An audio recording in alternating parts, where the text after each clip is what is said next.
Thank you, Mr. Chairman, Mr. Baker, Ms. Gaddy, Mr. Roth, and Ms. Navaroli. You can consider your speech canceled during my time because you canceled mine.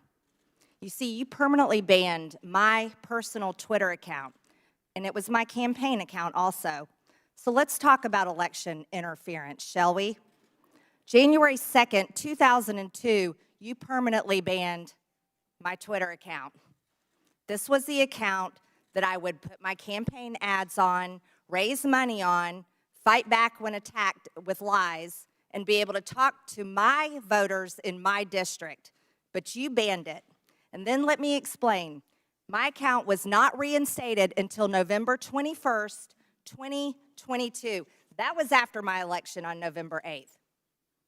You know, at your company or your former company where you worked, Twitter employees, over 98% of them donate to Democrats. So while you coordinated with DHS, the FBI, the CIA, our government, and outside groups to permanently ban, shadow ban conservative Americans and candidates like me and the former president of the United States, President Donald J. Trump, you were censoring and wrongfully violating our First Amendment free speech rights.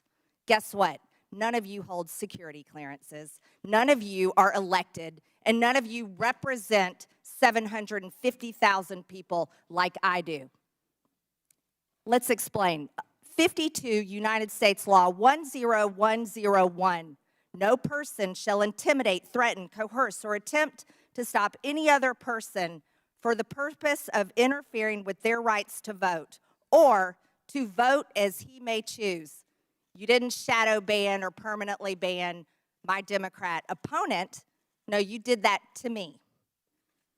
And that was wrong, and it was against the law. You see, not only that, was it me that you violated my First Amendment rights, you violated countless conservative Americans. These were doctors that were trying to tell the truth about COVID, doctors that were having success treating people with ivermectin that you all would not allow to be talked about on your platform. These were parents complaining about their school boards, teaching gender lies in their schools, biological males entering their daughters' bathrooms and sports. These were also people questioning the 2020 election, and guess what? That's Americans' First Amendment right. These were people talking about voting machines. You know what? Democrats did that in 2019, before the 2020 election. On Twitter, people could question elections such as 2016, saying Hillary won, but in 2020, no one could question elections saying Trump won. You abused the power of a large corporation, big tech, to censor Americans. And you want to know something? Guess what? I'm so glad that you're censored down. I'm so glad you've lost your jobs.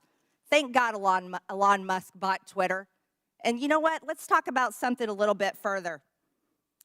It's amazing to me, Mr. Roth, as the head and trust of safety at Twitter, your ability, or should I say inability, to remove child porn. Now, here's something that disgusts me about you.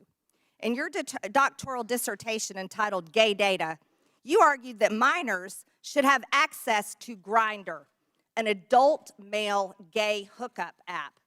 Minors? Really?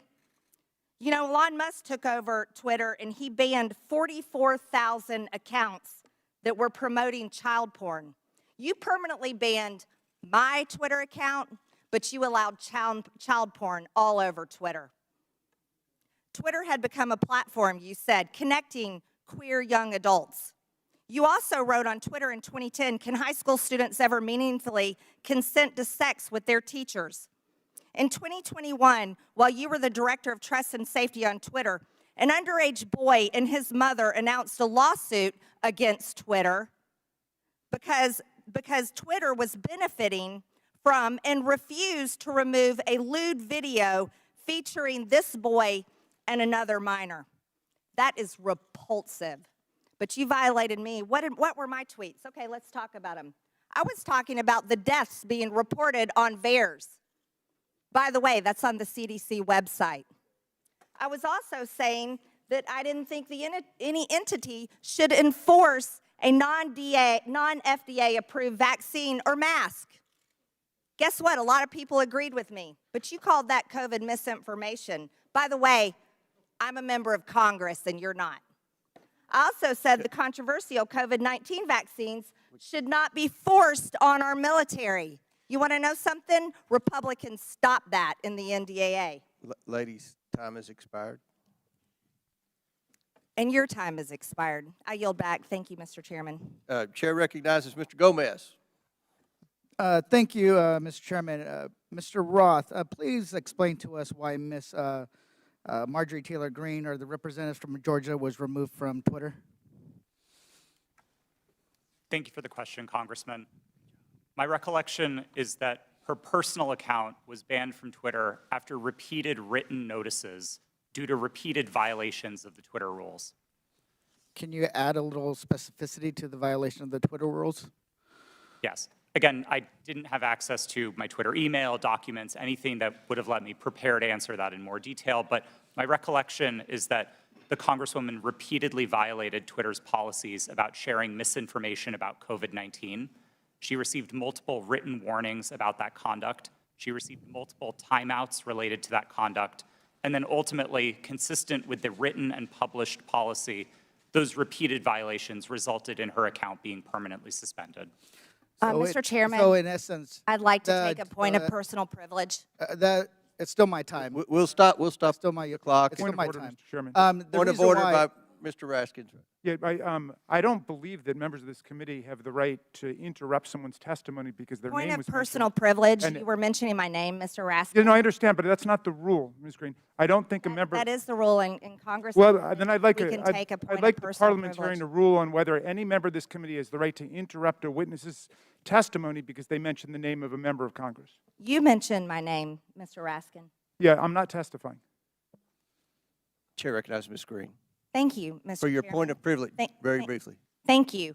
For Mr. Roth, who made you in charge of what is true and what's not true? We'll, Does she get to reopen her no, question? no, Okay. we'll go back to Mr. Gomez, and Mr. Gomez, please remember the decorum of the committee. The clock, we'll restart the clock now. You didn't lose any time. Chair recognizes Mr. Gomez. Thank you so much. The gentle lady from Georgia was suspended from Twitter for knowingly and consistently spreading conspiracy theories about COVID-19 vaccine, right? Which is shameful, especially in a pandemic where a million people have lost their lives. With that, I yield my rest of my time to the gentleman from New York, Mr. Goldman. Thank you, Mr. Gomez. Let's talk about the so-called Twitter files, which my Republican colleagues seem to think are God's gift to